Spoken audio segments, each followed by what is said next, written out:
the answer to this question is sort of revealing a very complex picture.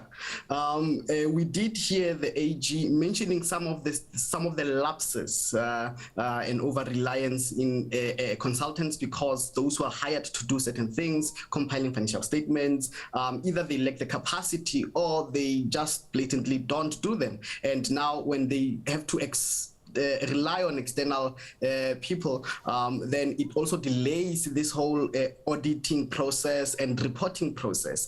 In some instances, we have seen that there are, some municipalities that can be regarded as those that have been repeatedly not doing what they're supposed to be doing. For instance, we had the AG identifying some municipalities that as far back as 2019-2020 financial year, they have yet to produce their financial reports. There are municipalities that have been regarded as those or instances where the AG identified material irregularity, and that is the language that should shock us, because in terms of the amount that they have, the budgets that they have, a very significant amount of the budget they have, has been spent wastefully, irregularly, and this basically means that there are serious problems, in such cases. At the back of our heads, there are three things that we need to ask ourselves. Number one, how can public trust in local municipalities be restored? Number two, what are the hallmarks of an efficient and effective public service delivery mechanism? And the third one is, what role can us as citizens play in ensuring that accountability in local government is improved? And I think answers to these three questions seek to address these diabolical situation, so that it does not take the AG to come next year this time to tell us this is what she has found.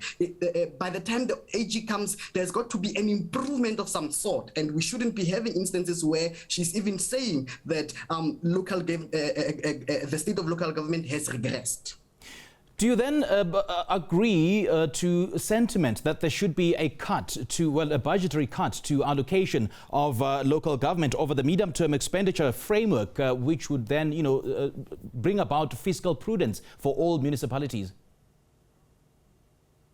Well, budget cuts for municipalities is a very complicated issue, because on the one hand, we have municipalities that have these many, issues, service delivery projects that they've got to come up with as per the request of the citizens. Now, if we're going to cut their budget, basically we are saying that they may not be able to achieve some of, the wishes and the views that the public revealed during public participation processes when integrated development planning and the service delivery budget and planning, documents were prepared. So the issue of budget cuts have to be, treated with extreme caution. Yes, of course, on the one hand, if we find a municipality failing to deliver in its services, a municipality being identified as one of those that have material irregularities in their financial statements, then of course, consequence management needs to take place, and Treasury need to make sure that they do some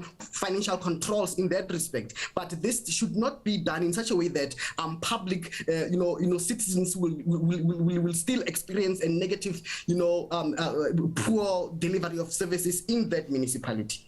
What do you suggest should happen then, Dr. Molale? Because it can't go on like this. I mean, each and every year, the government is pumping in billions and billions of rand into the local municipalities, but with no tangible results. A classic example is Clover, the dairy manufacturing company, which had to shut its doors in the Northwest as a result of service delivery failures. And that will lead to possibly about 330 jobs. True. What I am encouraged of, because it is not all doom and gloom, I'm encouraged because when if you're to read the AG's report, you will learn also that with the new powers that her office has received, 6 of the 10 municipalities where material irregularities were identified have been reported or referred to the Hawks and the FIC. So I'm actually being encouraged to can say that with the AG having these powers, she will be in a position to, enforce, use law enforcement agencies to compel this consequence management framework that has got to be put in place. It is indeed said that independently, there are instances where municipalities are unable to proactively deal with some irregularity before it is picked up by the AG. But if indeed it means the AG has to go through across all municipalities to ensure that consequence management is compelled, law enforcement agencies are roped in to come and conduct investigations, as she has done, I believe that there will be instances, slowly but surely the picture will change. There will be instances where we see municipalities beginning to, improve instead of digressing. And these are very great lessons that the current administration, as per last year's local government election, the current administrations that are across our municipalities, they need to draw lessons from this. And they should be the ones, because there are promises that they made last year when they assumed office.